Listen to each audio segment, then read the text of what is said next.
En Argentina se habla de un hecho muy particular que alegan que ocurrió durante el segundo mandato de un presidente llamado Hipólito Yrigoyen, allá por el año 1930.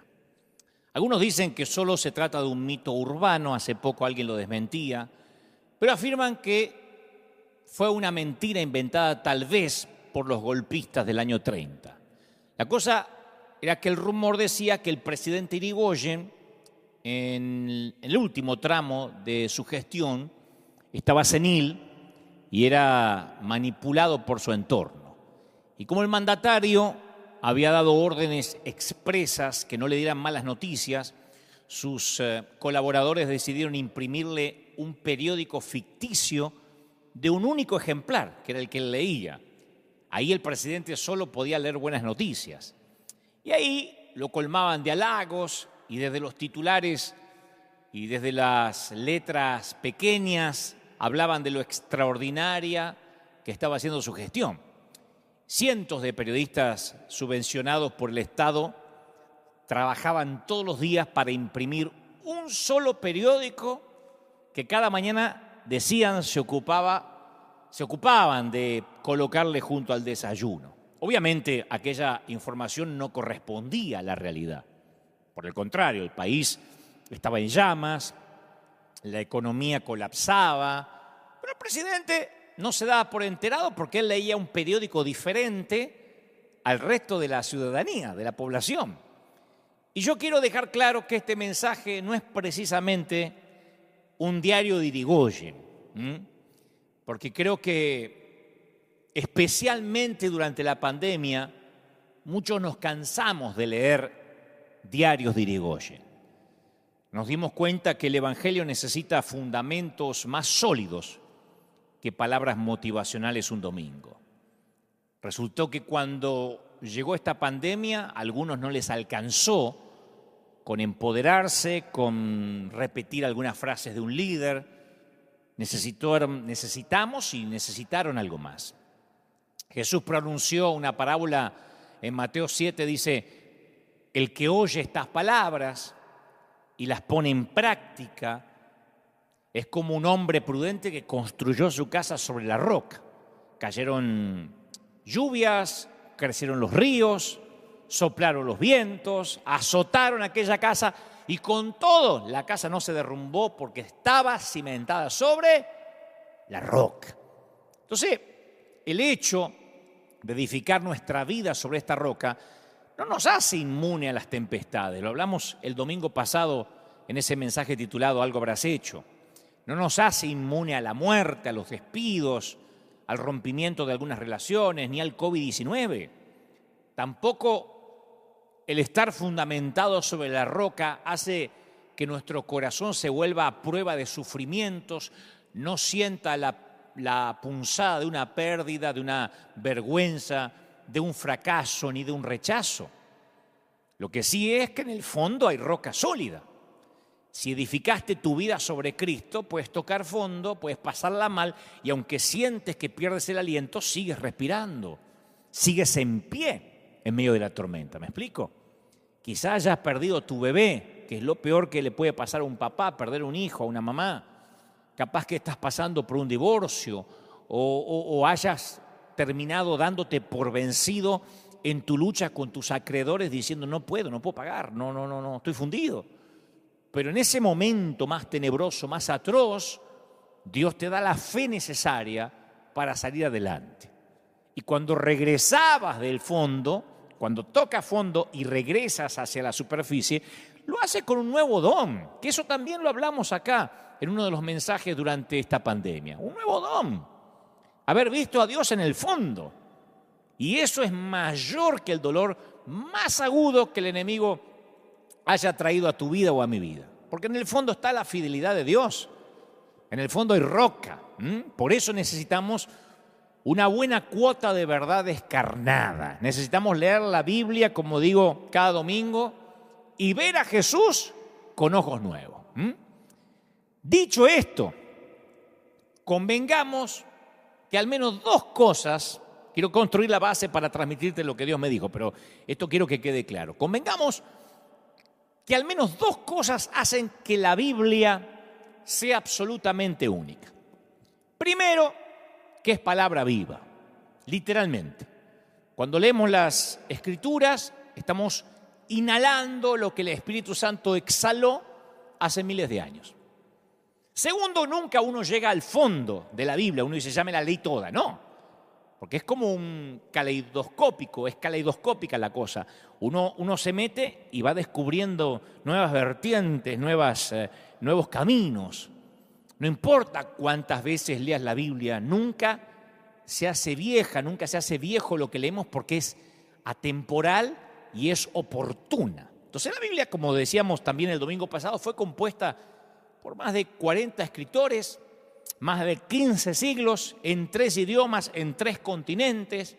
Y estos autores van desde agricultores y pescadores a reyes y poetas, a profetas, a prisioneros de guerra, y abarca casi todos los temas bajo la ley del sol: la historia, la poesía, la profecía, la cosmología, la teología y las guías que se vayan a inventar. Sin embargo, a pesar de que toca cientos de tantos temas polémicos, no se contradice. Y por eso es que hay un autor detrás de todo eso. Detrás de cada escritor hay un autor que es el Espíritu de Dios inspirándolo, ¿no? ¿Y por qué mantengo esto de leer la Biblia con ojos nuevos? Bueno, porque yo también mencionaba, y quiero dejarlo claro antes de transmitir lo que Dios me dijo que te diga, que hay una forma muy sutil de idolatría llamada bibliolatría.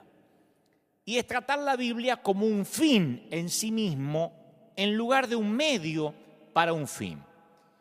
Entonces, el objetivo del conocimiento de la Biblia no es solo el conocimiento de la Biblia en sí.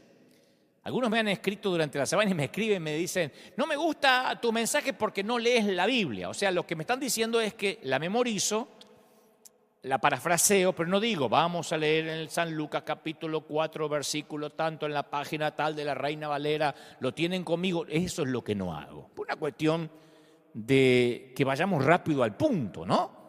Pero algunos dicen, no lees la Biblia de la Biblia como se tendría que hacer. Y me pregunto siempre si Jesús andaba con los rollos de Isaías bajo el brazo. No, Jesús decía, oíste que fue dicho, mas yo digo. O sea, no es necesario aprenderse la Biblia de memoria.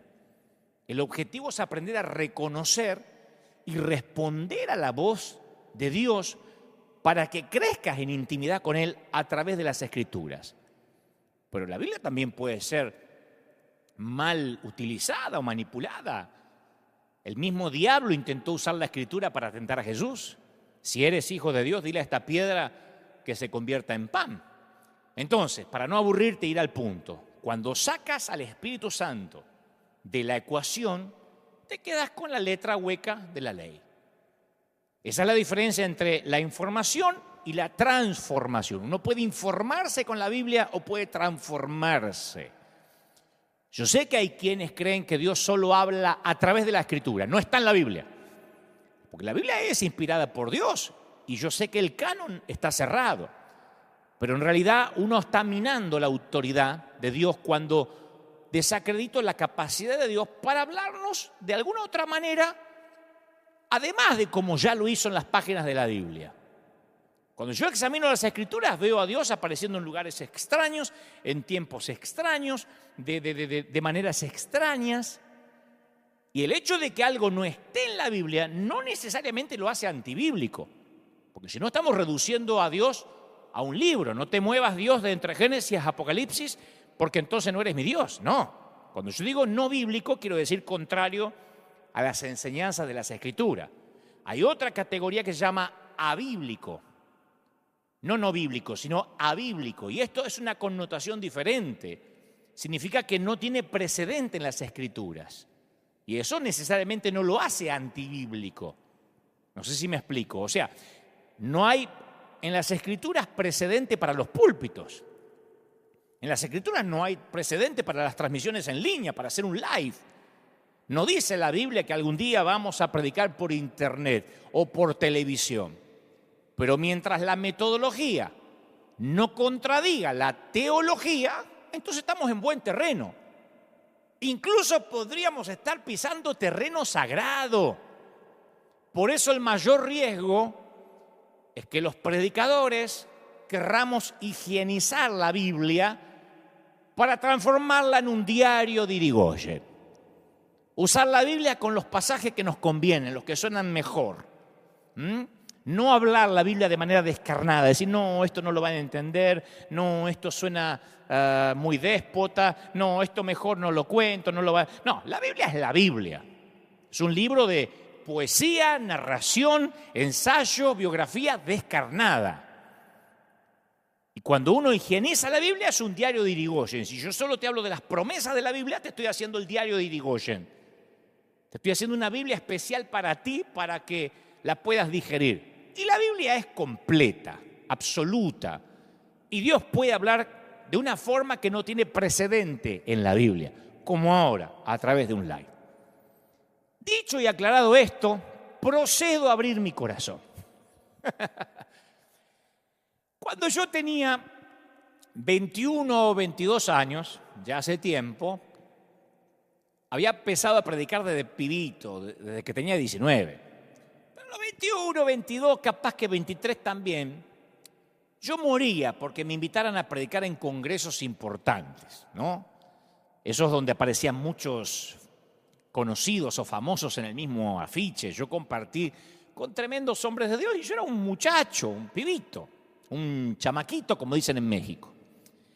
Y mi meta era llenar la agenda de invitaciones de todo el mundo. Yo quería fabricar oportunidades y todo lo que fabricamos con el esfuerzo humano no viene con la garantía de Dios. Pero Dios comenzó a trabajar en mí para crucificar esas motivaciones que eran equívocas. Cuando Dios empezó a sacrificar mis motivaciones, yo dejé de estar buscando oportunidades y fue cuando esas oportunidades comenzaron a buscarme a mí. Afortunadamente y por providencia divina lo aprendí cuando era muchacho y ya no lo aprendí de adulto porque me hubiese dolido. Pero yo me acuerdo, insisto, tenía 22 años, estaba en un gran congreso de oradores de cierto país y yo no sé si sabes cómo funciona eso, pero cuando estás en un congreso como eso, tus motivaciones son puestas a prueba. Porque está el juego de las comparaciones. Mientras mejor le vaya al otro orador, peor te ves vos. Y mientras más mal le vaya al otro, mejor uno se ve, porque la gente compara. ¡Qué tremendo que estuvo fulano! Sí, pero cuando pasó sultano, lo superó. Eso ocurre. Es espantoso, pero ocurre. Y los oradores lo viven esa presión. Pero en aquel entonces era peor porque yo era inmaduro y muy inseguro. No quería que a otro le fuera demasiado bien y justo antes que yo predicara porque me dejaba mal parado. No quería estar a la sombra de nadie. Y codiciaba los elogios de la gente. Yo recuerdo que luego de mi oratoria, yo tenía 2, 3 mensajes que iba por todo el mundo con los mismos mensajes. Recuerdo que cuando terminé de predicar, detrás mío pasó un ungido hombre de Dios que me destrozó en público, literalmente. No dijo Dante Gebel, pero dijo esos argentinos, muchachitos, que esto y lo otro, pero le liquidó. Todo el mundo sabía que estaba hablando de mí. Después nos hicimos amigos, dicho sea de paso. Este hombre de Dios parece que se olvidó lo que dijo y a modo de perdón, o de pedido de perdón o disculpa, después me invitó a su país y nos hicimos amigos. Yo nunca mencioné más el asunto. Pero mientras que me estaba liquidando, y yo tenía 23 años, el anfitrión del congreso, me acuerdo que puso la mano así sobre mi rodilla, estaba sentado al lado y me dijo, no te preocupes, Dante, esto te va a ayudar en el carácter. Y me tocó así la pierna, la rodilla, como diciendo, vamos, no te preocupes. Me hizo acordar aquella historia donde una vez cuentan que un estudiante subió a predicar con mucha confianza y bajó muy humillado, ¿no? Porque le fue mal. Entonces dicen que Spurgeon le dijo, si hubieses subido como bajaste, habrías bajado como subiste. Y es que no se consigue honra a base de buscar honra. Se consigue honra a base de dar honra. Pero yo no lo sabía. Pasa que todos queremos equivocarnos cuando nadie nos está mirando. Y uno quiere hacer lo correcto cuando alguien o todos te están observando. Pero mientras uno no crucifique las opiniones de los demás, ¿qué van a decir de nosotros? No podemos cumplir con nuestro destino. Uno tiene que morir literalmente a la aprobación de los demás, al qué dirán. Si no, uno no puede en este negocio del reino servir al Señor. Una de mis metas desde hace muchos años es ser en privado una mejor persona de la que soy en público. No llegué todavía, pero esa es mi meta. Yo quiero que aquellos que más me conozcan, los que conozcan a Dante en intimidad, sean quien más me respeten, quien más me admiren, no que digan, no sabe lo que es este tipo cuando no hay una cámara, oh, no sabe lo que es este cuando no lo están mirando. Bueno, esa es mi tarea, mi meta, achicar la brecha entre lo que soy en público y lo que soy en privado, que cada vez pueda parecerme más el uno al otro, que no haya diferencia, ¿no? Esa es la esencia de quién soy en realidad. Alguna vez Carlos Anacondia, el querido Carlos Anacondia, me dijo, mira, hay muchos líderes que están enamorados, así habla él, ¿no? Que están enamorados pero de la vanidad del éxito, más que de las almas. Y a mí me quedó eso, que si a mí me dolió lo que dijo este otro líder de mí cuando tenía 22, 23 años, es que tal vez yo estaba más enamorado del éxito que de la gente, que de las almas, ¿no? La vanidad del éxito. Que por cierto, el término vanidad aparece 75 veces en la Biblia. Su uso mayoritario está en el libro de Eclesiastés, aparece 28 veces y después aparece 10 veces en los Salmos. Y hay otros libros como Isaías, Jeremías, que empatan 8 registros de esta palabra.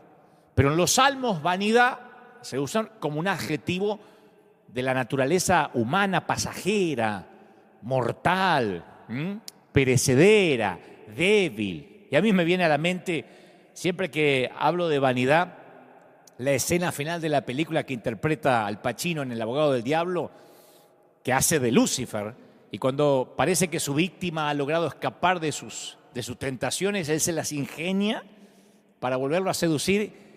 Y la película, se las voy a espolear, pero la película termina con que Lucifer mira a cámara y dice con una sonrisa, vanidad, definitivamente mi pecado favorito. Y yo creo que literalmente y definitivamente es el pecado favorito de Satanás. Ahora, ¿por qué hago esta introducción? Porque todavía es introducción. Primero hablé del diario de Irigoyen, después hablé de la importancia cuando Dios nos habla sin precedentes, como quizá nunca antes habló en las Escrituras, porque quiero dejar esto en claro, para que veamos por qué la vanidad está tan ligada a cuando Dios nos llama o cuando Dios nos comisiona. Tenemos que tener bien claro esto. Ser amado significa ser escogido, ¿sí?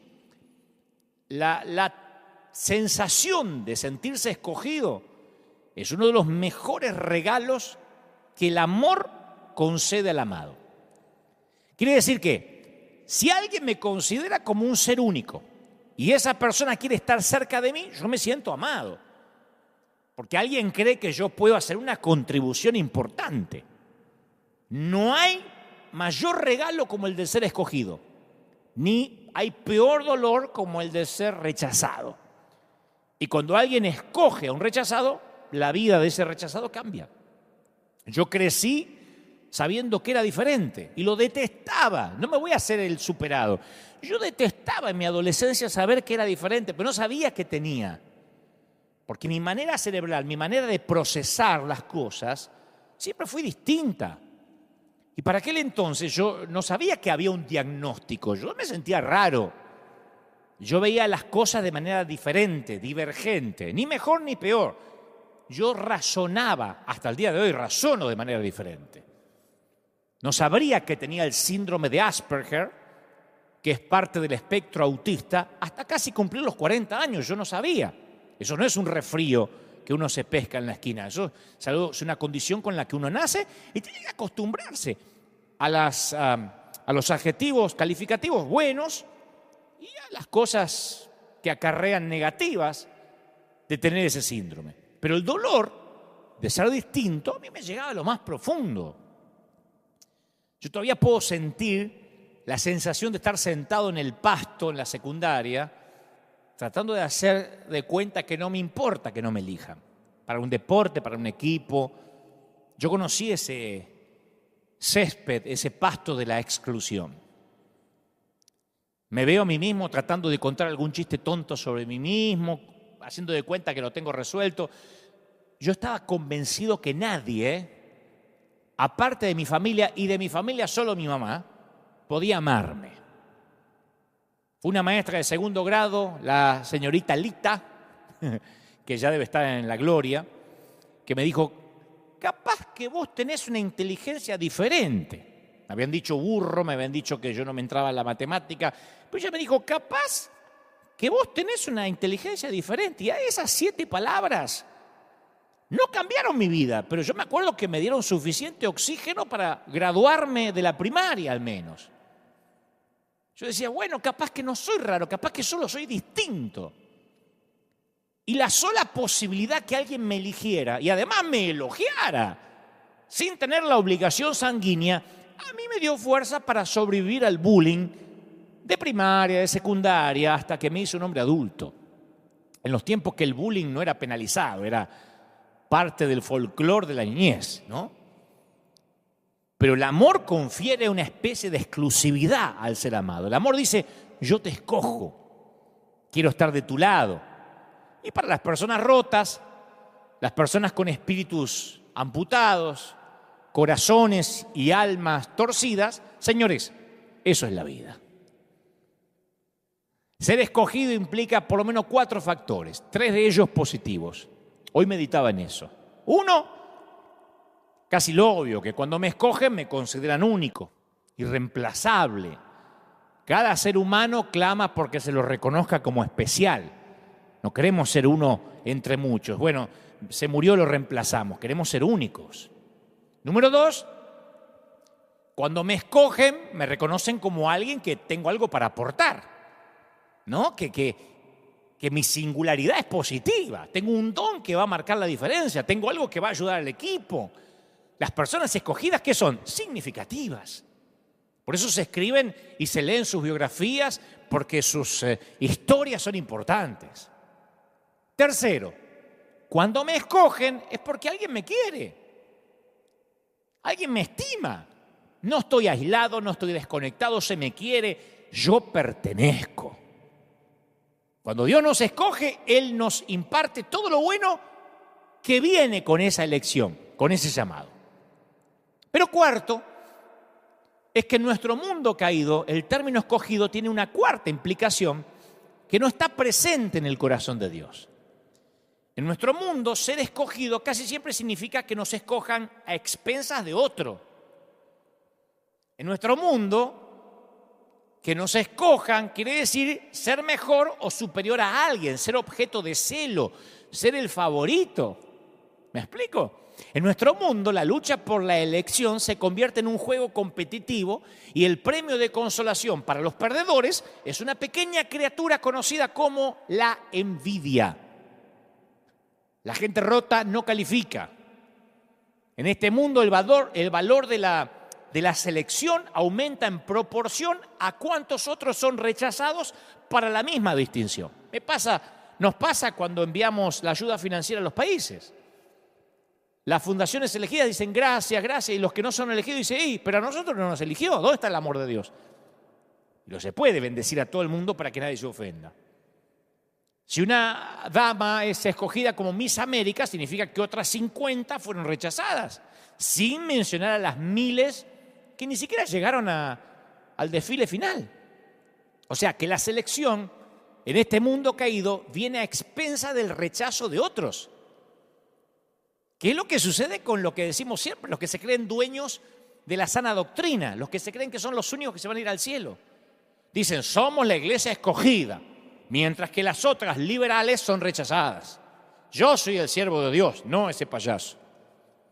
Y cuando llegamos al camino del Señor, nuestro deseo es que la puerta esté abierta, que la gracia sea abundante para perdonarnos. Y una vez que entramos, de alguna manera ese deseo se invierte. Ahora queremos que la puerta se haga más estrecha para que la gentuza quede afuera. Una vez que estoy en el club, quiero que sea tan exclusivo como sea posible, si no, ¿cuál es el chiste? Pero en el plan de Dios, el hecho de que vos seas escogido me enriquece a mí en lugar de disminuirme. A Israel se le llamó el pueblo escogido por Dios, pero no en el sentido de que fuera su favorito o que Israel tenía un atajo para llegar al cielo. El plan de Dios era que a través de Abraham sean bendecidas todas las familias de la tierra. O sea que Israel no fue escogido en desmérito a las demás naciones de la tierra, sino por el bien de las demás naciones de la tierra. El plan de Dios era que todos los demás pueblos se sintieran atraídos hacia Israel. Fue la comprensión de esto lo que conmocionó a Pedro cuando se dio cuenta. Dijo, ahora comprendo que en realidad para Dios no hay favoritismo, sino que en toda la nación, todas las naciones, Él las ve con agrado. Esto es a los que le temen y actúan con justicia. Pero nuestro mundo juega un juego diferente. Solemos tener reacciones instintivas, críticas y comparaciones competitivas que nos alejan del amor. ¿O no? Vemos a alguien manejando un auto caro o que viste ropa de marca, ¿y qué pensamos? ¿Cómo le gusta la plata? Ahí sí, perdió la humildad. ¿Viste? Tiene suelas rojas bajo el zapato. Dejó de ser humilde. Cuando era humilde tenía suelas negras. Ahora, si tiene un auto que se cae a pedazos y los zapatos despegados, ¿qué pensamos? Y algo debe estar haciendo mal, algo habrás hecho. Si no, Dios ya te habría bendecido. Si alguien se queja, pensamos, te falta fe, no confías en Dios. ¿Cómo confesás que estás enfermo? Pero si alguien te ve que siempre estás feliz, que estás bendecido, decimos, es que vive el evangelio de la prosperidad. Deja que ya va a morder el polvo. O sea, todo concluye en, esta persona tiene algo que yo quiero. O yo quisiera tener su inteligencia, o su apariencia, o su ministerio, o su clase, o su dinero, o yo quisiera por lo menos que él no lo tuviera. Si yo no puedo tener esas cosas, sería más fácil si nadie más las tuviera. Y estos pensamientos me llevan a jugar el juego de la hoguera de las vanidades. Al comienzo del ministerio de Jesús, los discípulos de Juan el Bautista vinieron a Juan, ¿no es cierto? Y le dijeron, porque Juan tenía a sus discípulos, sus seguidores, estaban con el número 1 del momento. Convengamos que Juan el Bautista era el number 1 del momento. De repente aparece otro por ahí, le dice, Rabí, fíjate que el que estaba contigo, al otro lado del Jordán, de quien tú diste testimonio, o sea, de que tú lo respaldaste, ahora está bautizando. Y todos acuden a él. Es una acusación. Están diciendo encima que lo respaldaste al tipo, ahora el tipo se hace sus propios bautismos. Estaba muy preocupado porque el índice de audiencia de Juan estaba decayendo. Y Juan estaba a punto de perder su trabajo. Entonces le llevan esto a Juan las noticias del descenso de su fama. Dice, mirá que te bajaron los seguidores en Instagram. Se está ganando este. Y esperan verlo reaccionar de un modo negativo. Y Juan, capítulo 3, versículo 27, relata, respondió Juan y dijo, no puede el hombre recibir nada si no le es dado del cielo. Vosotros mismos me sois testigos de lo que dije. Yo no soy el Cristo. Yo soy el que está enviado delante de él. El que tiene la esposa, escuchen esto, es el esposo.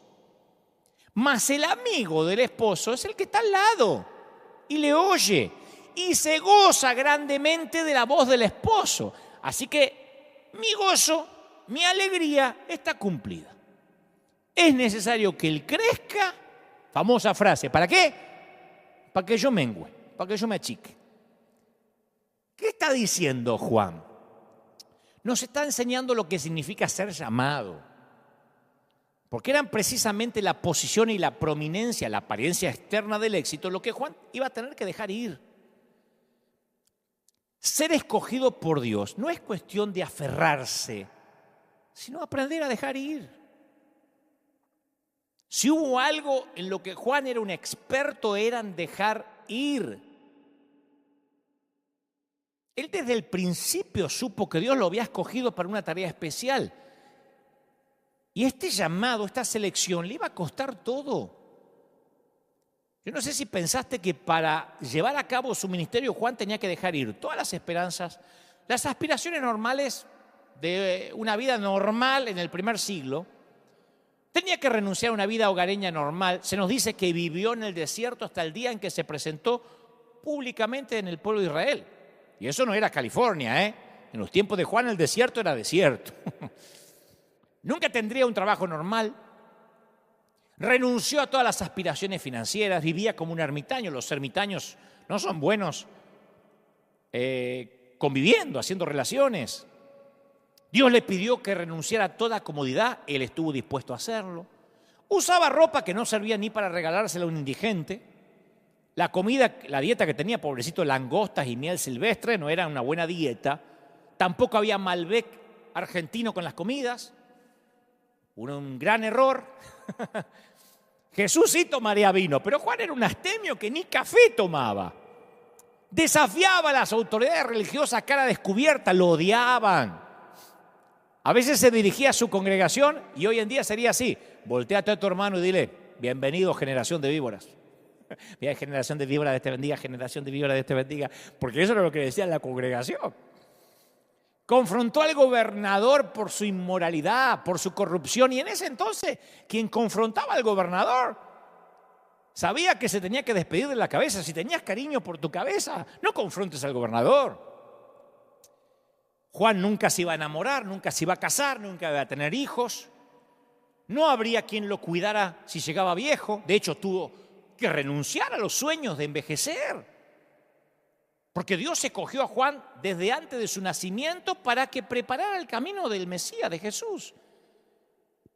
Pero era un tipo de llamado que implicaba sacrificio, rareza, confrontación y el famoso no encajar nunca en el status quo. Y Juan estuvo dispuesto a dejar todo por amor ¿a qué? A su ministerio. ¿Y sabe lo que le está pidiendo ahora a Dios? Su ministerio. Que deje algo más, su ministerio, por lo único que trabajó toda la vida. A algunos no les quitas el ministerio ni con una orden judicial. A Juan Dios le pedía ahora el ministerio. Por eso sus seguidores fueron a ver a Juan, porque sentían envidia del éxito de Jesús. No podían tolerar que después de que Juan fue quien lanzó a Jesús al ministerio y lo había endosado, le había dado su sello de credibilidad, ahora Jesús le pagara teniendo más audiencia que Juan. Estaban tan disgustados que no podían dejar de exagerar. Rabí, fíjate, el que estaba contigo al otro lado del Jordán, ese que tú diste testimonio, ahora está bautizando y todos acuden a él. Hasta ellos tenían ganas de irse con el otro. Jesús, claro, había empezado a ofrecer su propio ministerio independiente bautismal, después de que Juan había tenido la franquicia exclusiva. Entonces Juan estaba perdiendo su estrellato profético, pero el tipo pensaba como mayordomo, y esa es la característica de la persona llamada, pensar como mayordomo. ¿Cuál es el trabajo del mayordomo, del cuidador, de lo que llamamos sereno en algunos países? Es administrar algo para el propietario hasta que el propietario viene a recuperarlo. Dios lo había puesto bajo su cuidado durante un periodo de tiempo y ahora lo recobraba de vuelta. Cuando Cristo vino a reclamar las multitudes, Él estuvo encantado de devolvérselas. Pero la gente insegura considera que las multitudes, que la gente son suyas. Los llamados no. Cuando los inseguros o los que tienen problemas de estima pierden sus cosas, sufren una crisis.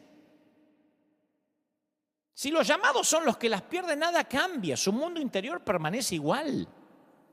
Es lo que muchos ministros tuvimos que preguntarnos frente a un espejo cuando empezó la pandemia y se cerraron las iglesias. A ver, ¿yo soy llamado de verdad o estoy aferrado a que la gente diga, ay pastor, póngame la manito, ay le traigo el café, ay bendígame? ¿Estamos aferrados a eso o somos llamados de verdad? ¿O nuestro mundo interior se va a desmoronar porque no hay templos? Tuvimos que hacernos esa cuestión, preguntarnos. Una característica de los individuos llamados puede verse en la conciencia que Juan tenía de su propia identidad. Él dijo, como recordarán, les he dicho a menudo que yo no soy el Cristo. O sea que había mucha gente que le decía, sos el Cristo, vos te merecés ser el Cristo. No soy, pero te merecés. Tendrías que reclamar la corona de Cristo, porque sos un Cristo. Y él dice, no, a menudo les dije que no. Y aquellos cuyo mundo interior se encuentra en desorden tienden a experimentar confusión acerca de la identidad. Hay un cantante argentino, hubo un cantante argentino, falleció, Sandro o Roberto Sánchez. Él solía decir, la fama es como los narcotraficantes. Si querés continuar en este negocio, no podés comprar lo que vendés. Los narcos saben eso. Por lo general, los que manejan los grandes carteles no se drogan. Hacen que los demás se envenenen. Ellos se mantienen lúcidos para mantener el negocio. Es un ejemplo que nada tiene que ver con servir a Dios, pero bien vale lo que decía Sandro en cuanto a la fama, los narcos, bien vale en esta ocasión para los que tienen un llamado de Dios. No podemos creernos lo que le hacemos creer a los demás. Hay gente que le cuesta separar el papel que realiza de la persona que son. Y esa es la causa por la que muchos hombres y muchas mujeres tienen dificultad de aceptar la jubilación o que un día Dios diga hasta acá. Esa es la causa por la que una mamá a veces sufre una depresión cuando el último hijo se va del hogar, porque ella tenía una identidad asignada de los hijos. Y muchos líderes capaces, con talento, se enfrentan a esa tentación de empezar a creerse sus propios comunicados publicitarios, sus propios posts de Instagram. Yo publico muchas cosas en las redes. El tema es que si me los empiezo a creer, de verdad tengo un problema. Puedo comprar lo que vendo. Una fantasía mesiánica me puede ir infectando gradualmente la personalidad y mi estilo de liderazgo. Y al olvidar lo que somos en realidad, comenzamos a distorsionar nuestra identidad.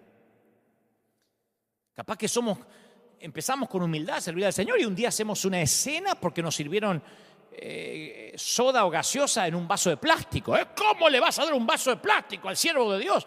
Capaz que nos agarra la locura por una estupidez. Nos volvemos tan ocupados que no tenemos tiempo para ordenar nuestro mundo interior en el desierto. San Pablo ofreció un valioso precedente cuando le escribió a Timoteo en el capítulo 1, versículo 13. Él dijo, anteriormente yo era un blasfemo, un perseguidor y un insolente. Pero la gracia de nuestro Señor se derramó sobre mí con abundancia. Un hombre con un recuerdo tan fresco de ese tipo no puede pensar sobre sí mismo más elevadamente de lo que debe. Y esta es otra dimensión de la calidad de un llamado. Juan el Bautista comparó su propósito con el padrino de una boda. Él dijo, el que tiene la esposa es el esposo. Yo soy el amigo del esposo. Eso decía Juan. Yo soy el que está al lado del esposo o del novio. El que oye su voz y se goza con la voz del esposo. No me pongo celoso. El propósito del padrino es estar al lado del novio y asegurarse que toda la atención se centre sobre el novio. El padrino cumple el propósito cuando no atrae en absoluto la atención sobre sí mismo, sino que la enfoca sobre los novios, ¿o no? Pasa en el fútbol. ¿Lo vieron en el fútbol? Dicen que cuando en un partido los relatores están hablando demasiado del árbitro, es porque no está haciendo un buen arbitraje. Si el árbitro es bueno, es invisible. Y eso fue lo que hizo Juan el Bautista. Las madres saben que al final deben soltar a sus hijos para que tengan una vida independiente. Los mentores saben que deben soltar a sus protegidos en el momento adecuado. Es necesario que él crezca y yo me achique, mengüe. Juan estaba listo para retirarse. ¿Y cuántos de nosotros conocemos gente que se aferra al liderazgo como garrapata o como koala al árbol? O se asegura que su liderazgo le pase por lo menos a un hijo suyo para que él también mantenga el poder y la influencia. Mi querido, la envidia es la bilis tóxica de aquellos que sienten que no son escogidos. ¿Sabe lo que es envidia? Es querer lo que la otra persona tiene y sentirme mal porque yo no lo tengo. Envidia es sentir desagrado por la bondad de Dios para con otra persona y desechar la bondad que Dios me está dando a mí. Pasa que si no damos nada, nos dicen, cómo se llenan el bolsillo con el Evangelio, ¿Cómo hiciste plata con el Evangelio, Dante? No das nada. Si salimos a dar, inmediatamente, que no sepa a tu izquierda lo que da a la derecha. Si te va bien, te dice, te fuiste a Estados Unidos porque están los dólares ya, ¿no? Si me va mal, eso te pasa por haberte ido. O sea, envidia es deseo sumado a resentimiento. Yo no sé si alguna vez ustedes vieron un acuario de cangrejos. En los restaurantes uno puede ir a comer cangrejos ahí y estos acuarios no tienen tapa. El cangrejo puede trepar. Me pareció gracioso cuando pregunté la razón por qué a los cangrejos en sus acuarios no le ponen tapa. Cualquiera te explica que conoce de esto, que si un cangrejo quiere trepar para salir, los demás vienen y lo tiran para abajo. Se cuidan de que nadie se escape. Yo pensé, yo conozco mucho cristiano cangrejo, ¿o no? No nos gusta ver que a alguien le va bien en lo que nosotros fracasamos. Yo no subo, pero él tampoco. Pablo dijo, alégrense con los que están alegres, lloren con los que lloran. Pero la envidia me hace llorar cuando otros están alegres y me hace reír cuando otros lloran.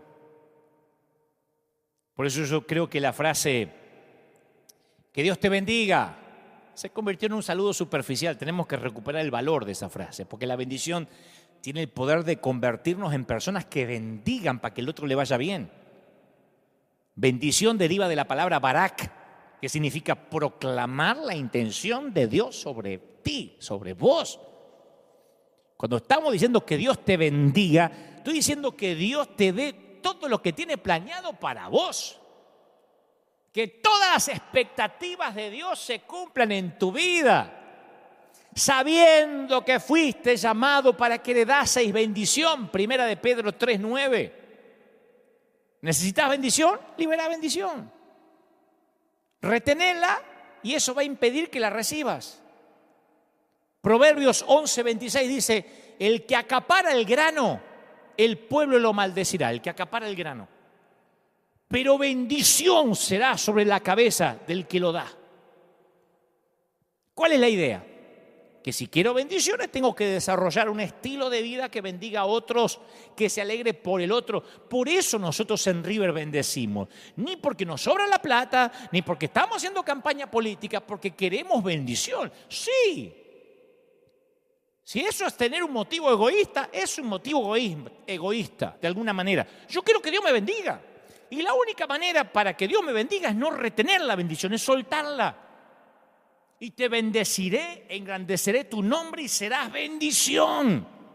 Génesis 12:1 dice, bendeciré a los que te bendijeren. Yo una vez conté en la iglesia la historia de aquel pastor que maldecía al club nocturno que le pusieron en la esquina de la iglesia. Tenía un nervio que el pastor cada vez que pasaba decía, sécate, muérete. Al negocio y al que manejaba el negocio, ¿no? Pero cuanto más maldecía el negocio, más le crecía al tipo, más borracho había. Entonces el Señor le dijo un día, ¿por qué maldices a la gente por la que yo di mi vida, cabezón? La misma vida que di por ti. Amad a vuestros enemigos, bendecid a los que los maldice, haced bien a los que os aborrecen. Orad por los que ultrajan y persiguen. Mateo 5:44. Entonces este pastor como si estuviera hablando un nuevo idioma. ¿Viste cuando uno habla un nuevo idioma que no sabe si lo está diciendo bien? Nacio, Matthew. Uno dice, estaré diciendo, cuando aprende chino, que uno dice, estaré insultando o estaré diciendo la verdad. Bueno, como si hubiera aprendido un nuevo idioma, este pastor se para delante del bar por la orden nueva de Dios y lo bendice. Dice que el Señor le conceda las intenciones de su corazón al dueño del bar. Que Dios te dé todo lo planificado para ti y para los borrachos de ahí adentro. Y en una semana el negocio cerró sin previo aviso. Porque Dios cumplió el propósito de esa gente, que no era tener los borrachos de por vida. Otra historia similar que te va a causar gracia. Estamos de acuerdo que después que Dios creó todo, hizo cada animal de la creación, dijo que todo era bueno. ¿Estamos de acuerdo, no? Porque a uno dice, no, las cucarachas no las pudo haber hecho Dios. Todo lo que está en la creación dice que era bueno, por algo están. Bueno, un hermano llamado Kirkwood tenía una plaga de ratas en su casa, intentó envenenarlas y las tipas engordaban más. Entonces, la veneno y estaba más gorda la tipa. Entonces intentó maldecir la maldita rata, la maldigo. Entonces, él decía, no puedo bendecir las ratas, y menos si son destructivas. Entonces un día dijo, voy a probar la bendición, así como el pastor hizo con el bar. Esto le va a causar gracia, pero Kirby lo hizo. Está en un libro donde él lo cuenta y dice, yo doy fe de esto, y mi esposa también. Se paró y gritó, señores ratones, ratas, yo no sé por qué Dios los creó, pero estoy seguro que los creó no para que se instalen en mi casa. Este no es el hábitat natural de ustedes. Así que las bendigo para que Dios cumpla el propósito por la cual fueron creadas, por las cuales subieron al arca de Noé. Las libero para que se vayan a su hábitat natural. O sea que las expulsó de la casa con bendición. Y cuenta que al día siguiente no había ni una sola rata. Porque cuando bendecimos lo que Dios bendijo, uno se pone de acuerdo con Él. Esto de las ratas deberíamos hacerlo con cierta gente, ¿no? A veces lo hago yo. Cuando en las redes me dicen, decidite, ¿sos pastor o payaso? ¿Sos pastor o payaso? ¿Entretenés a las cabras? Yo le digo las dos cosas, papi. Payaso tiempo completo y pastor en un rato libre. Un abrazo enorme, me hiciste el día. Les pongo jajajaja. O sea que los libero para que los fariseos se vayan a su hábitat natural. Para que cumplan el propósito por el cual existen en el cuerpo de Cristo. La envidia es como una mujer que ronca, más vale despertarla que sentirla, decía un amigo. La envidia es peligrosa porque se opone a las demás personas. A los pecados como la avaricia, la lujuria son cuestión de gratificación de mis deseos, pero la envidia no solo busca mi autogratificación, sino que persigue disminuir a quien yo envidio. Eso es lo feo. No es un pecado solo contra mí. Y por su propia naturaleza la envidia nunca puede apaciguarse. Complacer a la envidia es como tratar de calmar la sed tomando agua de mar, agua salada. Cuando yo envidio a alguien, pierdo de vista la humanidad de esa persona. Cuando Caín miró a Abel, ya no lo vio más como su hermano. Yo conozco gente que ya no se ven como hermanos. Abel ahora es solamente el rival que amenaza la posición de Caín delante de Dios. Abel ahora es el odiado favorito, el enemigo íntimo. ¿Cuál es tu enemigo íntimo? Y al igual que Jesús, que tuvo que experimentar su tentación en el desierto, así le pasó a Juan el Bautista. Esta fue la prueba de Juan. Para Jesús la tentación fue convertir piedras en pan, lanzarse del templo, inclinarse y adorar a Satanás. La tentación para Juan adoptó otra forma. Haz algo grande para atraer de vuelta a las personas que se están yendo con el otro. Ajustar el mensaje, ayornate, cambiarle la estrategia de marketing. La manera de medir tu éxito es mediante el número de personas bautizadas, Juan. Así viste como McDonald's mide su éxito por el número de hamburguesas que vende o Starbucks por la cantidad de café que vende. Bueno, confía en lo visible. Aquel está bautizando más gente que vos. Aparte, en esa tentación había otro mensaje, más sutil, pero ahí estaba, que Jesús era su adversario, que el ministerio de Jesús constituía un rival para Juan. Que él sea más grande implica que vos seas más pequeño, y eso es intolerable. Si vos le diste el endoso, vos cuando no era nadie, cuando era un carpintero de Nazaret, lo presentaste vos. Cualquier parecido con la realidad es mera coincidencia, ¿eh? Los seguidores de Juan lo amaban, pero ese era un tipo de amor harapiento, un tipo de amor miserable que lo iba a destruir si él les prestaba atención. Saúl fue el guerrero de Israel y se nos cuenta que era tan alto que los demás apenas le llegaban al hombro. Era de los más altos, si acaso el más alto de todo Israel. ¿Y sabe qué pasa? Que uno se termina acostumbrando a ser más alto que los demás. Cuando ves todo de más arriba, tiene su encanto. No me voy a hacer acá el que orino agua bendita. A veces estar un poquito más alto en cualquier cosita, te hace sentir, te gusta, nos gusta. No nos gusta que alguien asome su cabeza en el lugar que está reservado para la nuestra, pero pasa. El año pasado viajé a El Salvador para la toma de posesión del presidente Nayib Bukele. Nos hicimos amigos cuando él era apenas un candidato y después, cuando él tiene que asumir la presidencia, me invita a hacer una oración, ¿no?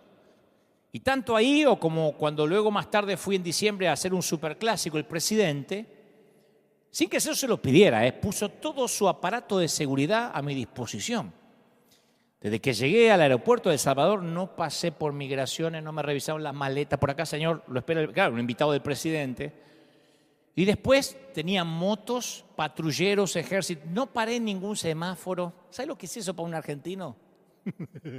No hice filas en ninguna parte, no pasé por seguridad. No tenía que abrir ninguna puerta. Tuve 3 días sin abrir una puerta. Yo hacía así y corría alguien y me abría la puerta. No tenía que cargar maleta. No sé cómo me dejaron bañarme solo. Me pusieron custodia.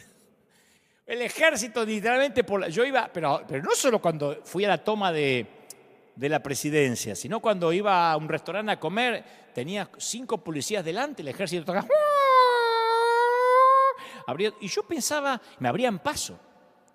Miramos en el celular, el GPS o el GPS, cuánto tardamos de ir a un lugar a otro, y decía, con el tránsito 45 minutos. Me dice, no señor, usted no. La policía le paraban así los autos y en 5 minutos estaba donde yo quería. Imagino, bueno, también una vez el gobernador de Buenos Aires me llevaba en su helicóptero de un lado a otro y yo decía, esto es maravilloso. Yo decía, yo podría acostumbrarme a esta vida. Después aterricé acá y la carroza se me convirtió en calabaza, los caballos en ratones. Fueron 3 días en El Salvador de mirar tan alto que a los demás apenas me llegaban al hombro. Estaba bueno, no te voy a decir, no, porque yo soy humilde. Sí, yo me considero una persona humilde, pero me encanta cuando pasan esas cosas. Me pasaron 2 o 3 veces en Honduras también, donde me ponían custodia presidencial. Es maravilloso porque te abren paso, porque no tenés que esperar nada. Por eso 3 días yo lo viví. Imagino por qué a los políticos después de estar 5, 6, 10 años les cuesta tanto soltar el poder. Están enquistados ahí y les cuesta horrores. Ahora aparece un joven llamado David, que ni es grande ni siquiera para usar la armadura de Saúl, pero que gana el campeonato de peso completo contra Goliat. Y ahora es un exterminador más grande que Saúl. Y aparece una nueva canción en la radio que empieza a sonar, o en Spotify también. Saúl destruyó un ejército, pero David aniquiló a 10. Lo cantaban como hip hop también. Saúl mató a 1000, David a sus 10.000. Y Saúl no le agradó la letra. No lo podía ver nunca más como un pastorcito. Ahora era su enemigo íntimo. Literalmente dijo a David, le dan valor por 10 ejércitos, a mí me da uno solo. Lo único que falta es que le den el reino. Y a partir de esa ocasión, Saúl empezó a mirar a David con recelo. El mal de ojo de la envidia que filtra el amor y solo deja la amenaza. La envidia es un pecado del ojo. Hace que uno mire el césped del otro más verde que el mío. Mira, qué bendición, se le murió la suegra y yo la tengo en casa. Cuando se trata de la envidia es cosa de ojos. Es por eso que Dante Alighieri dice que en el infierno los envidiosos tienen que pasar la eternidad con los ojos cosidos. En el famoso infierno de Dante, la Divina Comedia. Por toda la Biblia hay un hilo, una hebra verde de envidia, desde Caín y Abel, Isaac e Ismael, Jacob y Esaú, José y sus hermanos, María y Aarón murmurando contra Moisés. Raquel fue la escogida, Lea era la muñeca rota, Acab codiciaba el viñedo de Nabot, Ananías y Zafira querían tener una reputación de generosidad. Pablo le escribe a la iglesia de Filipos y les predica y les dice que algunos predican o algunos extienden el evangelio por envidia y rivalidad. ¿Quién predica por envidia? Y Pablo dice que hay gente que predica por envidia. ¿Qué es el colmo? ¿Te imaginas que es el colmo de los predicadores? Porque cuando yo predico, se me llama a decirle a la gente que se arrepienta, que tome su cruz y que mueran a sí mismo. ¿Cómo voy a sentir envidia porque otros predicadores llamen a las personas a morir por sí mismas mejor de lo que yo hago el llamado? Si todos vamos a morir a la cruz. Pero en el amor de Dios, el que a mí me escojan nunca es a expensas de otro. Su plan es que mi elección mejore la vida de otros, no que disminuya la vida de otros. En el plan de Dios, los escogidos siempre son escogidos para servir. Y Juan comprendió esta verdad, quién es él y quién no era él. Él dijo, nadie puede recibir nada que no sea de Dios. Yo no soy el novio, dice Juan, yo soy el amigo del novio. Si este mensaje no se llamaba la hoguera de las vanidades, yo lo hubiese llamado el amigo del novio. En las bodas judías de la antigüedad, el amigo del novio era como el padrino. Estaba a cargo de los detalles de la boda, a veces era quien invitaba a la gente, acompañaba al novio a la ceremonia y luego tenía una última responsabilidad. En la noche final de la boda, porque las bodas se extendían por varios días, hacía guardia frente a la tienda donde la novia esperaba por el novio. Estaba oscuro, pero el padrino reconocía la voz del novio cuando lo escuchaba. Por eso dice, yo reconozco la voz del novio. Así que el amigo del novio se hacía a un lado, se quitaba del camino y el novio entraba en la tienda para hacer lo que tenía que hacer con su novia, con su esposa ahora. El amigo del novio no puede decir, ¿no podría participar? No. Él tenía un gozo diferente, el gozo de servir a quien amaba.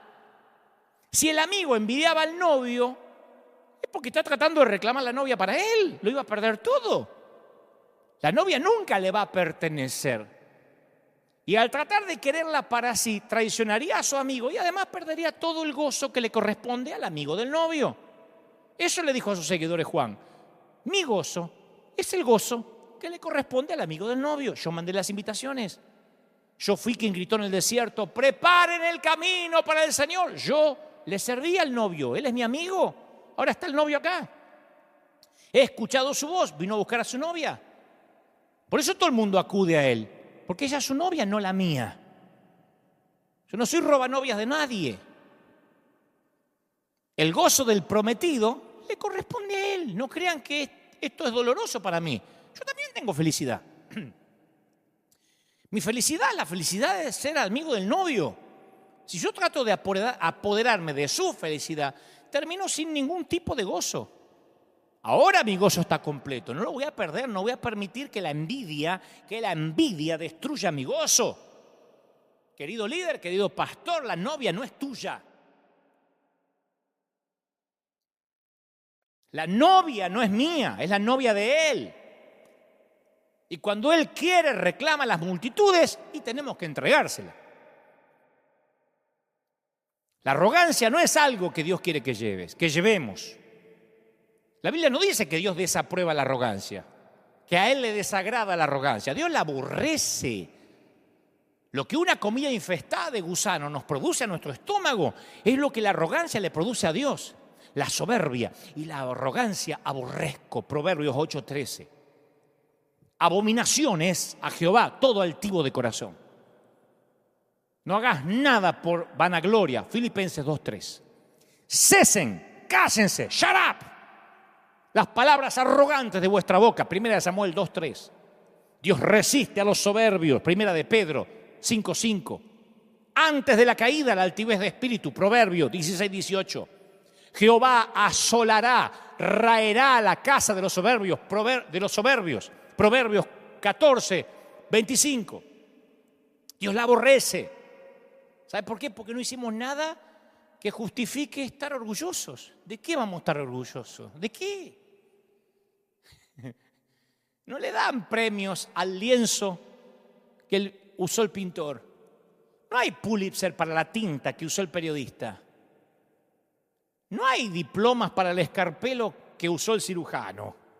Son instrumentos, no reciben crédito por lo que hacen. No somos los merecedores del aplauso. David dice que el pastor guía a sus ovejas por amor a su nombre. No hay otro nombre en la marquesina, ni en los títulos, ni en los créditos. No hay otro bajo el reflector. Y eso no es porque Dios tiene un problema de ego. Nosotros lo tenemos. Dios sabe que nosotros no podemos administrar el éxito. Porque no nos conformamos con un poquito de adulación, queremos tragarlo todo. Y el éxito nos atrofia el cerebro y pensamos que se trata de nosotros. Y olvidamos que somos polvo rescatado del pecado. Porque cualquiera que se enaltece será humillado y el que se humilla será enaltecido.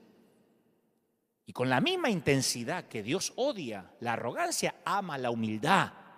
Yo soy manso y humilde de corazón, dijo el Señor. Jehová es excelso, atiende al humilde, mira de lejos al altivo. Yo habito con el humilde, miraré a aquel que es pobre y humilde de espíritu. Y mira todo lo que le da al humilde, le da honra. A la honra le precede la humildad. Sabiduría, con los humildes está la sabiduría. Dirección, le enseñaré a los mansos su camino. Gracia, le da gracia. ¿A quién le da gracia a Dios? A los humildes. ¿Cómo le va a dar gracia a los orgullosos que creen que porque tienen la sana doctrina no la necesitan? Les da seguridad y los hace lindos. Hermoseará a los humildes con la salvación. ¿Viste que dice? ¿Viste que hay gente que uno, independientemente de la edad, de su fisonomía, hay gente que la salvación la hermosea y a otros los bautizan limón? ¡Aleluya! Estoy esperando la venida de Cristo, irme de acá. Voy a decir, pero pucha, menos mal que lo agarró Dios, lo llega a agarrar el diablo y es Chucky. En la obra Amadeus, Antonio Salieri es un hombre a quien la envidia le destruye el alma y él anhela crear música para la gloria de Dios. Pero claro, está el genio de Mozart que intensifica el dolor de su propia mediocridad. Salieri no es Mozart. Entonces la envidia de Salieri lo lleva al resentimiento, al odio, a la traición, hasta que intenta hacer pasar como suya una obra de Mozart. Y Salieri, como todos los envidiosos de primera clase, cree que Dios es injusto con él. Él cree que Dios tiene la obligación de hacerlo mayor que Mozart. Porque la envidia siempre lleva esa sensación de sentirte víctima. Me lo debes, me lo merezco, yo sirvo al Señor. Y Salieri se perdió la posibilidad de ser feliz, porque, claro, él no tenía el don de Mozart, pero tenía otro don. Él podía haber reconocido el genio de Mozart, proclamarlo al mundo, abrirle las puertas, darle oportunidades que hubiesen enriquecido su vida y su mundo. Pero se negó a tener ese gozo, él solo quería ser el novio, y él no era el novio.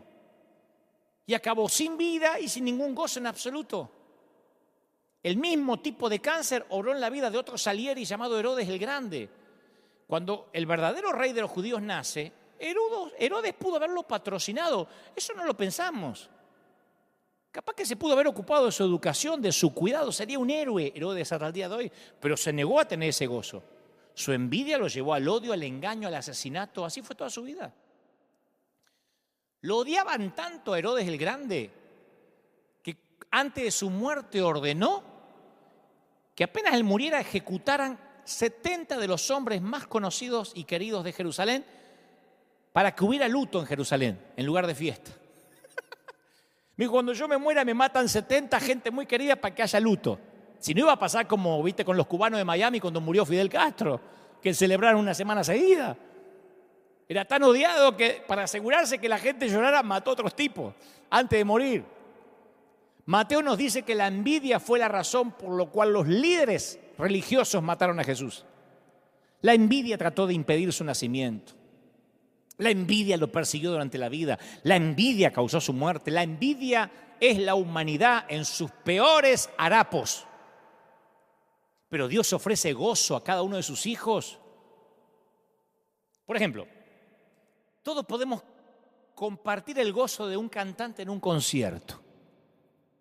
Yo he ido a conciertos de cantantes cristianos y seculares. Y mientras la persona talentosa canta, comparte su don y todos los recibimos, estamos agradecidos a Dios por prodigar ese don y permitirle a ese cantante compartirlo con nosotros, el público. Yo he ido a ver cantantes, a escuchar predicadores y lo he disfrutado, pero hay una manera de perderse el gozo del oyente y es envidiar el gozo del cantante. Cuando uno quiere ser el novio, hay gente que desearía estar en el escenario y comparar su don con el cantante o con el predicador. Y esa sensación de ansiedad hace que cuanto mayor sea el don de la otra persona o sus talentos o su belleza, más pequeño te sentís. Y te perdés el gozo de ser espectador. Hay gente que va a los congresos y sufre porque quiere estar ahí arriba. A mí me lo escriben todo el tiempo. Algún día compartiremos plataforma. Algún día Dios me va a usar. Dios me dijo que Dios me va a dar estadios más grandes que los tuyos. O sea, no puede disfrutar lo que le corresponde ahora porque quiere estar allá. Y vivir una vida de comparación o competencia hace que acabe sin gozo alguno. Yo tenía alguien que trabajaba a mi lado. Y de buenas a primeras empezó a ser un tipo malhumorado, cara de desayunar con cicuta o limón. Y ganaba bien, viajábamos por todas las partes, estaba al lado mío. Y un día le digo, ¿por qué siempre esa cara de mala onda? Y dice, ¿puedo abrirte el corazón? Sí. Dice, no sabes lo duro que es para mí trabajar y que vos aparezcas en la foto de la página web. Le digo, ¿y si vos trabajás para mí, macho? Me dice, sí, pero es duro para mí no estar ahí en la página web. Como principal, no quería trabajo como principal. Y ese día supe que él no iba a descansar hasta tener su propia foto en su propia página web. La tragedia es que mucha gente prefiere ser la estrella de un equipo perdedor que el jugador mediocampista o de defensa de un equipo ganador. La pregunta es, ¿querés ser cola de león o cabeza de ratón? Se lo dije. ¿Y vos querés ser cola de león? Porque algunos sienten el orgullo tal vez no es la palabra, la felicidad, el gozo de ser, soy la cola de este león. Y otro dice, no, quiero ser la cabeza de mi propio ratón. Y bueno, hay muchos que son la cola del león, pertenecen a un grupo que gana almas, pero claro, no son reconocidos como el goleador. Él quiere ser Messi. Y Messi y Ronaldo no son todos. Entonces, la envidia le dice, abrí tu propio feudo, tu propio reino pequeño liliputense. Entonces se abre en un lugarcito donde alguien le diga pastor, aunque sean 5 o 6 que le dicen pastor o apóstol, y le esperen con su comida favorita y con sus copas en vez de vaso de plástico, y cuando le sirven copa de vidrio dice, llegué, y estoy en la página web, sí, estás ahí, mi amor. Ay, qué lindo, y llegó. Dios ofrece gozo para cada uno de nosotros. Todos hemos sido hechos para hacer y ver las cosas de forma única. Dios te diseñó para que experimentes el gozo de ser maestro o ayudante, número 1 o número 2, promotor o diseñador. Y cuando encuentras esa forma única, experimentas el gozo. Yo gocé sirviendo a siervos de Dios. Dios sabe, acá he contado cosas peores. He dicho que era un petulante cuando tenía 22 años. Así que no tendría problema en decir, a mí no me gustaba ser número 2. Yo fui número 3, número 4, número 5, número 10 y lo gocé. Nadie limpiaba los instrumentos mejor que yo. Y si me ponían a servir café, nadie hacía el café. Yo era Ramón Valdés haciendo café. ¿Ramón Valdés dije? Juan Valdés. No, Ramón Valdés es el del Chavo del Ocho. Claro, yo era Juan Valdés, el mejor. Porque sentía que si yo era un buen número 2, podía ser un buen número 1. Si yo era un buen Eliseo, podía ser un buen Elías.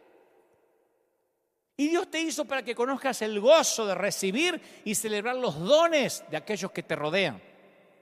Y si ofreces tus dones, los dejas ir, y con humildad recibes los dones de otros, tu gozo está completo. Pero si vas por la vida anhelando ser el novio, el gozo que le pertenece a otro, vas a terminar sin ningún gozo. A él le toca crecer y a mí menguar. Y no fue una declaración de martirio, de resignación y bueno, a mí me toca menguar. No, es el gozo del amigo del novio que empieza a aplaudir cuando entra el novio. Yo tengo poquitos amigos, siempre cuento con los dedos de una mano, y yo tengo esos amigos que se alegran cuando a mí me va bien. Esa es la participación de Juan en el reino de Dios, donde los humildes son exaltados. El siervo sabe que no edifica su propio reino, que está ayudando a otro. No se enoja contra la autoridad porque sabe que el siervo no tiene derechos. El siervo no exige derechos porque no los tiene. Nos llenamos la boca diciendo soy un siervo. ¿Sabe que el siervo hace la voluntad de su patrón? Los siervos no hacen huelgas. Raramente la queja de un siervo es atendida. El Señor dijo, ustedes son sirvientes, siervos. A nosotros nos encanta, recibamos al siervo de Dios. Siervo, si no te gusta, puedes irte. Pero ¿cuántas veces nos enojamos cuando no se nos trata con respeto? El siervo espera un trabajo duro, el siervo no espera descansar, espera trabajar y duro. Desde temprano a la mañana hasta entrada de la noche, el siervo trabaja. Jesús lo dijo en Lucas 17. ¿Quién de ustedes, teniendo un siervo que ara o apacienta el ganado, al volver del campo, luego dice, pasa, siéntate a mi mesa? No le dice más bien, prepárame la cena. Sírveme hasta que haya comido y bebido y después de esto, come y bebe tú. El siervo no espera que se lo reconozca, el siervo no espera que se le agradezca, ni que se lo aplauda por su magnífico trabajo. Hace lo que tiene que hacer. Y Jesús dijo, ¿acaso da gracias al siervo porque hizo lo que se le había mandado? No, así también ustedes, cuando hicieron lo que se les ordenó, digan, soy un siervo inútil porque hice lo que debíamos hacer. Lucas 17, 9. ¿Cómo reaccionamos cuando no nos reconocen lo que hacemos? ¿De cuántas iglesias nos vamos porque es que acá no me nombraron en el aniversario? ¿De verdad? ¿Estamos dispuestos a seguir trabajando cuando nadie se percata de ello? Freelance significa lanza libre. ¿Viste que se usa mucho? Yo trabajo freelance. Significa que no trabajás bajo relación de dependencia, pero significa lanza libre, lanza alquilable. Fue un término anglo acuñado en el medioevo cuando los señores feudales requerían de recursos militares con fines de protección o de conquista. Entonces, en otras palabras, mercenarios a sueldo, soldados de fortuna. La aventura, la gloria, el botín seducía a propios y extraños. Y cuando terminaban las guerras, quedaban un montón de hombres varados en tierras extrañas con una única posesión, su lanza y un único oficio, la guerra. De ahí freelance. No hay nada más poderoso que la sensación de nada que perder, nada que proteger. Para resumírtelo, las personas rotas no tenemos nada que proteger ni nada que perder. Yo lo único que tenía para proteger lo perdí a los 22 años en un congreso de manera pública. Me liquidaron, me humillaron de todas las maneras que se puede humillar a un predicador. Me dijeron payaso, que yo predicaba con chiste, que mi ministerio se iba a terminar. Y Dios lo permitió, Dios ya me estaba preparando para lo que iba a ser las redes sociales. Las redes sociales a veces son cloacas de literalmente verborragias, de epítetos, de adjetivos descalificativos, porque las redes sociales son una gran herramienta, pero también sirven para que se oculten de manera anónima los cobardes, los que cara a cara no te dirían nada, pero ahí escriben con total impunidad. La mayoría que escribe y que critica a lo mejor terminó de ver una página porno, la cerró y se te pone a decir, ¿por qué no lee la Biblia cuando predica? Porque el que critica no es el más santo, justamente es el que quiere equilibrar su balanza de la vida oculta que tiene una doble vida. Y cuando digo doble vida no es que de noche se viste de Batman y sale a combatir el crimen, Pero es maravilloso no temerle a nada, ni al sufrimiento, porque como Juan hemos decidido que el Señor nos lleve en sus brazos, no le tememos a los hombres. Esa es la libertad. A mí me preguntan siempre, ¿sos vos el que contesta en las redes? Sí. Y no es que soy un maleducado, a lo mejor porque soy Asperger, pero lo segundo, que no le tengo miedo a la opinión de la gente. Esto lo va a perjudicar a su imagen, me pone alguno. ¿Qué imagen? Los freelance no le temen a la muerte porque saben quién y qué le espera del otro lado. Y al estar roto, ¿quién nos puede quebrar? ¿Somos indestructibles? Dios nos libre de estar lejos de la flojedad de los liberales y del estrechamiento neurótico de los legalistas. que Él nos permita encontrar el saludable equilibrio de una estima sana y esa humildad extraordinaria que proviene del Espíritu Santo. Pero fundamentalmente que nos ayude a no quemarnos en nuestra propia hoguera de vanidades. Pablo dijo, yo sé vivir en abundancia y en escasez. Y creo que ese es el gran secreto. Si yo voy a un país, porque a veces también me escriben y me dicen, ¿vendrías a tal lado si no hay ofrenda? Eso no es nada con lo que nos ha tocado invertir. Pero yo no iría a ninguna parte para demostrarle humildad a nadie. Solo al Señor, si me lo pide. Y entonces si tengo que elegir, claro, como cualquiera, yo elijo lo mejor para hospedarme. Pero si no hay, tengo el gozo de hospedarme entre las cucarachas. Las bendigo y duermo. Si puedo elegir, me encanta un vaso de vidrio. Si no puedo elegir, tengo el gozo del vaso de plástico. Pero de verdad, si puedo elegir, me visto lo mejor que pueda. Si no puedo elegir, me arreglo con lo que haya. Si yo heredé toda mi ropa de mis hermanos, si yo pasé la infancia con un solo pantalón, me voy a hacer el piqui ahora. Yo sé de dónde vengo, yo vengo de Billinghurst. Como digo siempre, ¿vos sabés dónde es Billinghurst? Nadie sabe dónde es Billinghurst. Solamente los que vivimos en Billinghurst sabemos llegar a Billinghurst porque no queda de paso de nada. Y me voy a hacer el piqui, el estadounidense ahora, el que nací en Beverly Hills. Yo sé de dónde vengo. Lo que dijo Pablo, yo sé quién era. ¿Cómo no voy a estar consciente de la gracia? Y sé dónde voy. Entonces, quien sabe de dónde viene y sabe dónde va, no tiene problema en lavar los pies a los demás. Ese es el secreto de la humildad. La humildad no es estar pobre. Además, yo siempre fui rico, siempre, desde que nací. Solamente que tuve largas décadas sin dinero. Pero la riqueza, la mía, no se cuantifica, no se monetiza, no son cuentas bancarias. Y el Señor quiere que entendamos más que nunca que somos los amigos del novio. Que la iglesia no es nuestra. Mirá cómo Dios vino y hizo y desapareció la iglesia tal como la conocíamos hasta aquel día. Fíjate cómo tantas iglesias ahora tienen que hacer reuniones con distancia social y con tapaboca, el 25% del edificio. Dios hace lo que quiere. Fíjate como los que creían tener controlada a la gente, ojo, no van a mirar a aquel falso profeta, no vayan a visitar aquel congreso, mirá que si te vas a aquel concierto sin mi bendición, te quito la cobertura y te maldigo. Mirá de qué sirvió. ¿De qué sirvió hacernos los dueños del barco? ¿Cuándo pensamos que la aerolínea era nuestra? Éramos los pilotos. Y un día el Señor nos muestra que nosotros, los ministros, no tenemos nada. Ni edificio, ni iglesia, ni denominación. Es el Señor y Él, por amor a su nombre, no hay otro en la marquesina.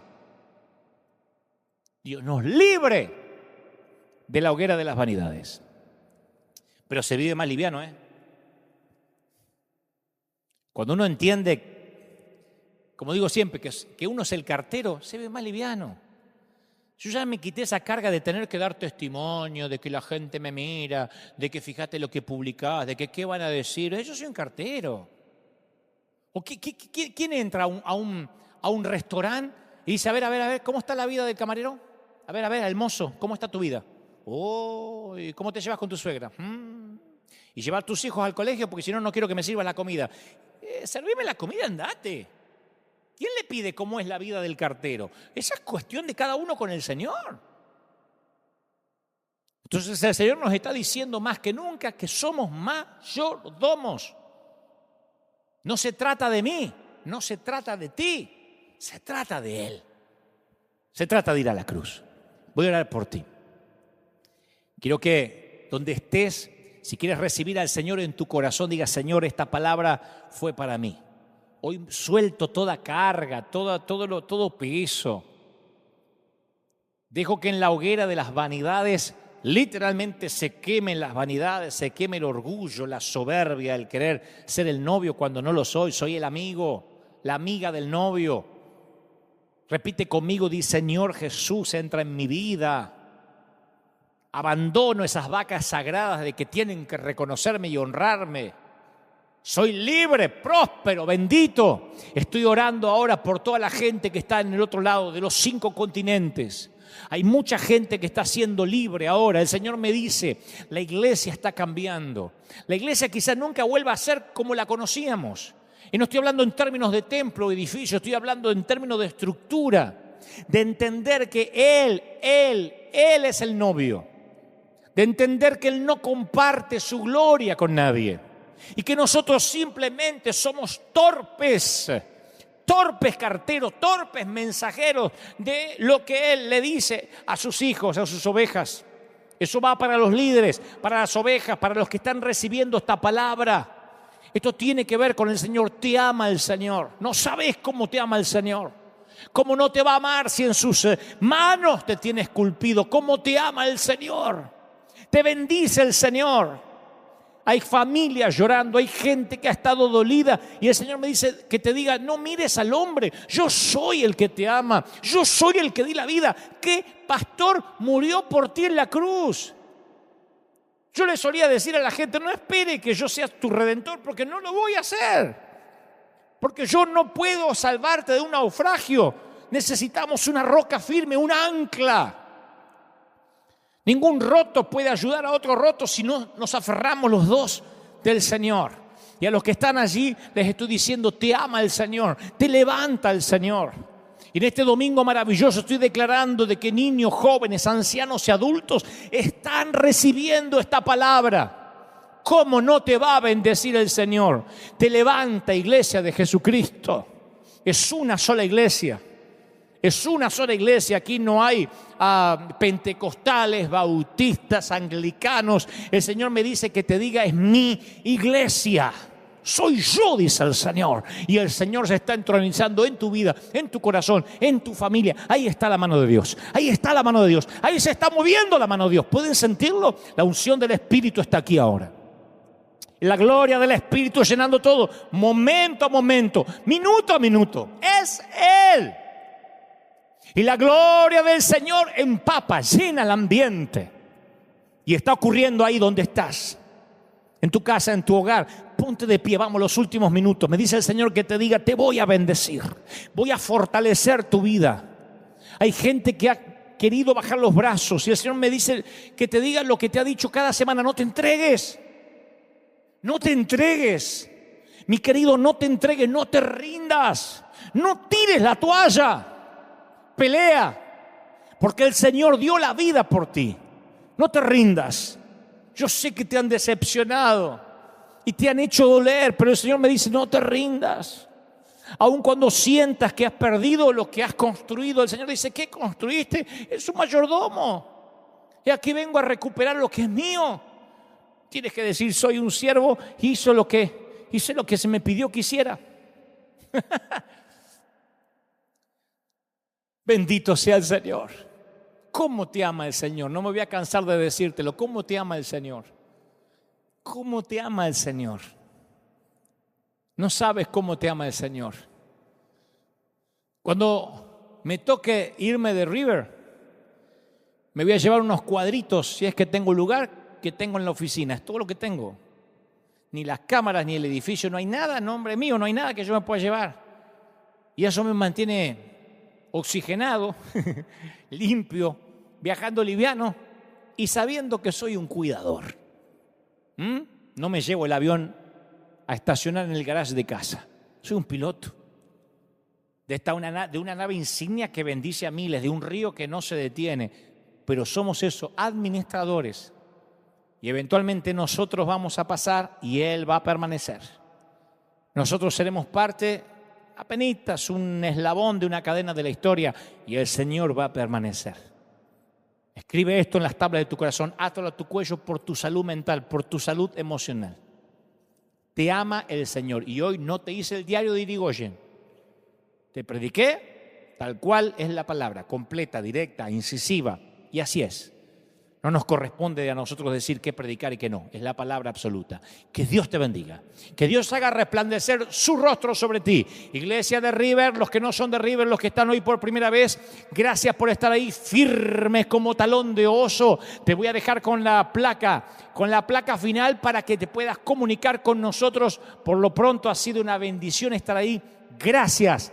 Gracias por sembrar, gracias por ser parte. Que tengas un gran domingo. Escuadrón de búsqueda en combate contra las filas invasoras. Seguiremos aquí, todos o nadie, peleando la batalla del Señor. Hasta la próxima, que Dios te bendiga y que tengas un día celestial.